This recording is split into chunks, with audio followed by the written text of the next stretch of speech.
Good morning. हमने आपको पहले हिंदी पद साहित्य के इतिहास में वीर गाथा काल, भक्ति काल और रीति काल के बारे में बताया था। आज हम आपको आधुनिक काल के बारे में पढ़ा रहे हैं।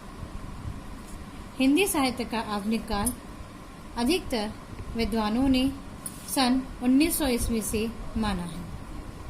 हिंदी काव्य के आधुनिक काल को भारतेंदु, द्विवेदी, छायावादी, प्रगतिवादी, प्रयोगवादी और नई कविता में विभाजित किया गया है। पहला आ रहा भारतेंदु। भारतेंदु आधुनिक साहित्य के जन्मदाता माने जाते हैं। भारतेंदु युग के कवियों ने इस संपर्क को फिर स्थापित किया और जन भावना को वाणी दी। इस युग में खड़ी बोली गद्य की भाषा तो बन चुकी थी, किंतु काव्य के क्षेत्र में ब्रज भाषा को ही प्रधानता रही।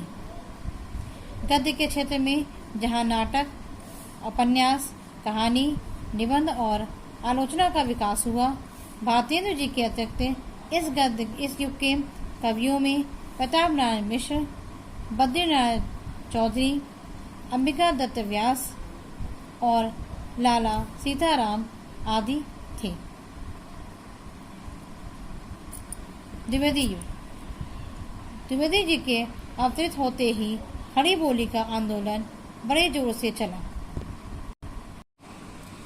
श्रीधर पाठक, मैत्री शरण गुप्त, अयोध्या सिंह उपाध्याय, हरिऔध आदि कवियों ने खड़ी बोली में काव्य रचना की। मैत्री शरण गुप्त ने साकेत, हरिऔध ने प्रिय प्रवास नामक महाकाव्य की रचना इसी युग में की। छायावादी युग। शुक्ल युग। द्विवेदी युग के बाद छायावाद का युग आया। वास्तव में छायावादी काव्य द्विवेदी युग की इतिवृत्तात्मकता की प्रतिक्रिया थी, जिसके प्रमुख कवि कौन कौन से हैं? प्रसाद, पंत, निराला और महादेव वर्मा छायावाद के प्रमुख कवि हैं। इन्हें छायावाद के चार प्रमुख आधार स्तंभ कहा जाता है। इसके अतिरिक्त राम कुमार वर्मा, नवीन, बच्चन, नरेंद्र शर्मा छायावाद के प्रसिद्ध कवि थे। प्रगतिवादी युग। प्रगतिवादी कविता में छायावादी कविता की सूक्ष्मता और अति काल्पनिकता के प्रति विद्रोह हुआ। प्रगतिवाद कवि स्थूल जगत की वास्तविकता की ओर लौटा। कार्ल मार्क्स ने साम्यवाद को आधार बनाकर रोटी कपड़ा मकान की समस्या और मजदूरों किसानों की दयनीय दशा को कविता का विषय बनाया। प्रगतिवादी कवियों में पंत, निराला, नवीन, दिनकर, भगवती झा वर्मा, नरेंद्र शर्मा, नागार्जुन और केदारनाथ अग्रवाल मुख्य हैं।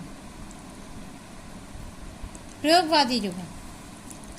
प्रयोगवाद का आरंभ अज्ञेय द्वारा संपादित सन 1943 ईस्वी में प्रकाशित प्रथम तार सप्तक संकलन से माना जाता है। तार सप्तक में सप्त कवियों की रचनाएं थीं। इन्हें अज्ञेय ने राहों का अन्वेषी कहा था। ये सप्त कवि थे अज्ञेय, मुक्तिबोध, नेमिचंद्र, भारत भूषण, प्रभाकर माचवे, गिरिजा कुमार माथुर तथा रामविलास शर्मा। सन 1951 ईस्वी में दूसरा तार सप्तक प्रकाशित हुआ।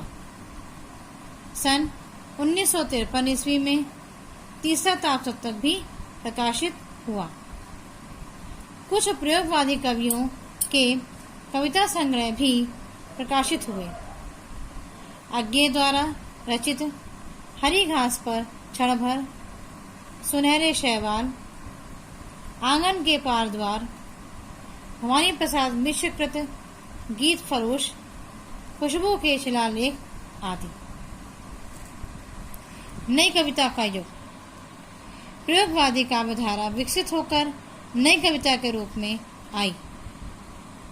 नई कविता मूलतः नए पत्ते के प्रकाशन के साथ प्रकाश में आई। नई कविता में भाषा, शैली, शिल्प आदि में नए प्रयोग किए गए। इन कवियों ने नवीन बिंब विधानों एवं नवीन उपमानों और प्रतीकों का प्रयोग किया।